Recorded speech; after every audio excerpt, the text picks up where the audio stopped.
Another close game here at the Wells Fargo Center, and unfortunately another loss for the Sixers. They cannot back up last night's win with a win tonight as they fall to the Heat. Amy Fiddle, Jim Lynam, and Mark Jackson here for Sixers Postgame Live, brought to you by Cure Auto Insurance. And listen, we knew that they had to get some good stops at the end.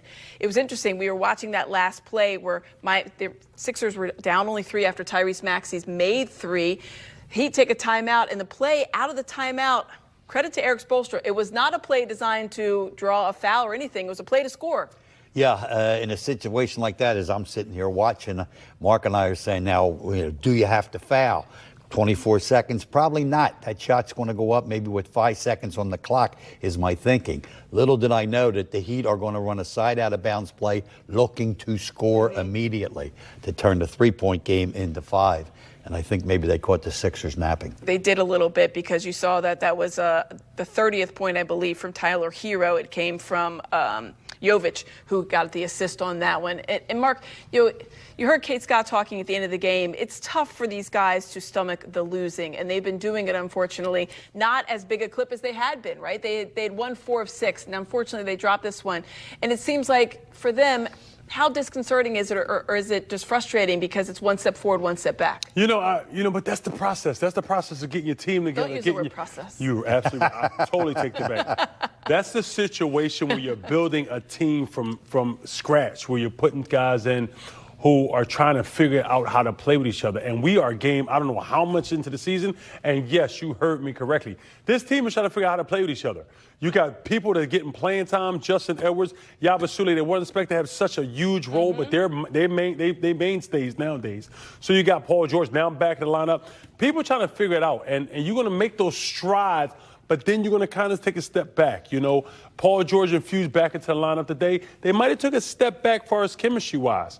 But that's something meaning they're still building to the right thing, and that's to get in that play-in position. It was game 50 tonight, game 50. So, 32 games to go. They're 20-30 on the season. Let's check out how this one kind of came down to the wire and the pivotal 3 plays that really turned the tide, unfortunately, in the Heat's favor. That is our Yuengling Presents Lager Up. So grab a lager as we watch some of these.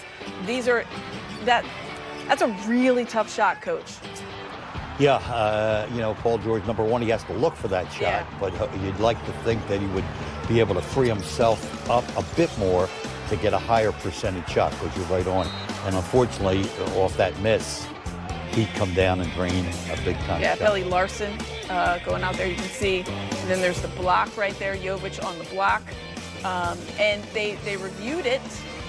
Or no, they didn't review it, but Gershon thought maybe it was a foul. It wasn't. When you look at it again, it was all ball, and you can see that's a tough 1-2 punch right there. And then so it's a 4-point game, 38 seconds left. Bam Adebayo, who had not had a very good game up until the probably third or late third into the fourth, and he gets this one to go, Mark. Yeah, he elevates. It's not about being consistent throughout games. Sometimes you have bad games, but you got to step up when the time is right, and he stepped up when the time was right. All right, so here's the out-of-bounds play that Jim and I were just talking about. This was 27 seconds left here, Coach. Yeah, they tried to, deny, almost face guard. And when you do that, you leave that basket area open. And you can see the set that Miami ran. They had everybody up above the foul line. So if you do get a guy open on a cut, there's nobody to protect the rim. Great pass. It was a great pass. It was a great entry pass over there to Tyler Hero, who cut right behind Tyrese Maxey. And then, unfortunately, just nothing going. This is going to be a miss from Kelly Oubre. And then they just would have to kind of walk it out after that. They did have a little bit of a chance after that. But, when you're just scrambling like this, Mark, it makes it tough, because then the team knows that you're in desperation mode at that point. And that makes it tough on you trying to get anything going in your favor. It is. But, when you look at how they played tonight, this team was really scratching the surface and I think we got it. But Miami just kept stepping up, Amy. They just kept stepping up and no matter what happened, they wouldn't go away. We made their run, we made our run, they made their run. But this team as a whole, this Miami team is, they're top 8. So they're winning games, and the Sixers are trying to figure it out. Well, Paul George was in this one. He was questionable to start. He had missed the last 5 games with a strained tendon in his pinky on his left hand. He did play in this one. 9 points, all coming from the 3-point range. We saw the one bucket there, but he did not have much going as far as the rest of his game. And how much Do you attribute that, Coach, to the fact that he had missed the previous 5 games? Maybe the finger's still hurting him, but he just looked a little bit off. Yeah, I would agree. And probably, I mean, I don't know what he's been doing in terms of the cardio, but with a bad finger like that, I guarantee you there's been no contact, like active playing, and maybe not even shooting. But no, those numbers, with shorthanded already, Tyrese can only do so much.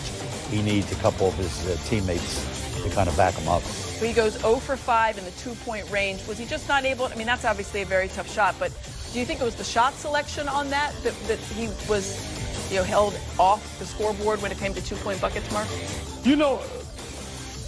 How can I say this? I think Paul has shown when he's been out for a few games, he struggles coming back. He struggles. I think that's been because it's his 3rd time in and out. I think he's struggled always in the first couple of games. And he also let him know, I got to find my rhythm. That seemed to be his first day. I got to get going. I got to get my thing. That seemed to be him. I will say this. It's kind of, as a fan, when the fans see him, I hear the fans in the stands, they say, oh, Paul George's not really doing nothing. Because they used to Joel being out and they coming back and just having triple-doubles. So they said, is that the norm? Yeah. People, it's not the norm. It's not the norm to be out and miss that many games or miss games and then come back and be just as effective as before you left. Joel Embiid seems to have a knack for that. Maybe he has more experience with that. But the fact is, he's also a great player. And I think Paul George in a new team, in a new city, and he's still trying to figure out. He has not played enough. I know, don't y'all at me. Like I said, he's still trying to figure it out. Being a new team, new system, and Joel's in, Joel's out. Right. It's not everybody's in lineup, so how do I shoot? When do I shoot? Be aggressive. And I think his rhythm was off. Yeah, this was the 31st different starting lineup because you had Justin Edwards in the starting lineup. Out of how many Paul games, George, 50. 31 lineups, different ones in 50 games now. And that's obviously, I think, Coach, as a coach for Nick Nurse, do you think that he was trying to do something to get Paul George a little bit more involved? Because I know they don't call plays per se anymore, but try to get something a little bit going positive. Yeah, very fair question. Most teams, Sixers included, do play, I call it out of the flow, like a lot of pick and roll play. So as a result, you're not predetermining who's going to shoot the ball, as opposed to back in the day.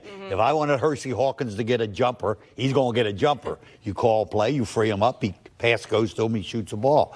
But no, and obviously there's a lot of advantages to playing in the flow. But I've always said, I think you have to have a card in your pocket, and you pull the card, and this is the Joel Embiid card, guys. Throw him the ball, get out of his road. This is the Paul George card, okay? So the wherewithal, to your point, because, in a game like this, from a coaching perspective, I need Paul to get more involved. If he's not able to do it for whatever reason on his own, I'll try to help him. He also didn't get to the free throw line at all. I think that shows you a lot about how he was still trying to get his way back in this one. 0 for 0. Is never going to help when you're trying to get something going in your direction. All right, we're going to hear from Nick Nurse, who was pretty fired up at various points of the game, certainly very late in this one. We're going to hear from Coach Nurse coming up here on Sixers Postgame Live, brought to you by Cure Auto Insurance.